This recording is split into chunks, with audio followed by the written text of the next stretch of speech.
अस्सलामुअलैकुम। आज हम रिफ्लेक्ट टूल सीखेंगे। इस शेप को सिलेक्ट करने के बाद अब यहाँ से हम ले लेते हैं रिफ्लेक्ट टूल। रिफ्लेक्ट टूल जैसे ही मैंने लिया है तो यहाँ पे सेंटर में एक पॉइंट आ चुका है जिससे हम रिफ्लेक्टिंग पॉइंट कहते हैं। इस पॉइंट को हम जहाँ पे रखेंगे इसी पॉइंट के अकॉर्डिंग शेप हमारी मूव होगी।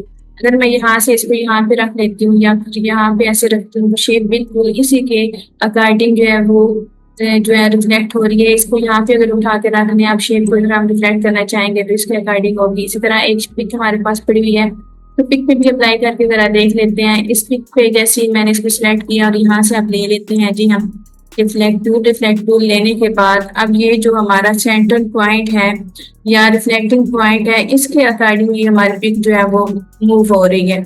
लेकिन इस पॉइंट को अगर मैं उठा के यहाँ पे रख लेती हूँ, अब अगर पिक को मैं मूव करूंगी तो इस पॉइंट के अकॉर्डिंग ये मूव हो रही है।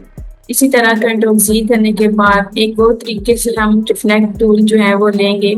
जैसे मैं रिफ्लेक्ट टूल यहाँ से लूंगी ना, लेने के बाद जब हमारा यहाँ पे ये पॉइंट भी आ जाएगा तो एंटर प्रेस हमने कर लेना है। जैसे ही एंटर प्रेस किया तो हमारे सामने एक पैनल आ गया। इस पैनल में साथ ही प्रीव्यू भी ओपन हो गया जिसमें हम जो भी सेटिंग करेंगे साथ साथ हमें प्रीव्यू में शो होती जाएगी। तो अब हम यहाँ पे बता सकते हैं कितने एंगल पे हमने इसकी रिफ्लेक्शन करनी है और फिर ये भी बता सकते हैं कि एक्सिस कौन सा होना चाहिए, हॉरिजॉन्टली होना चाहिए या फिर वर्टिकली करना चाहते हैं तो आप यहाँ से इसका रिव्यू भी देख सकते हैं। तो आप सेटिंग करने के बाद जस्ट ओके प्रेस करना है तो आपकी वही सेटिंग अप्लाई हो जाएगी। उसी मेथड से या उसी वे में हमारी जो शेप होगी या इमेज होगा वो बिल्कुल ऐसे ही रिफ्लेक्ट होगा जैसे हमने सेटिंग की होगी। तो इस मेथड से हम इलस्ट्रेटर में रिफ्लेक्ट टूल को यूज करके अपनी इमेजेस को या शेप्स को सेट कर सकते हैं।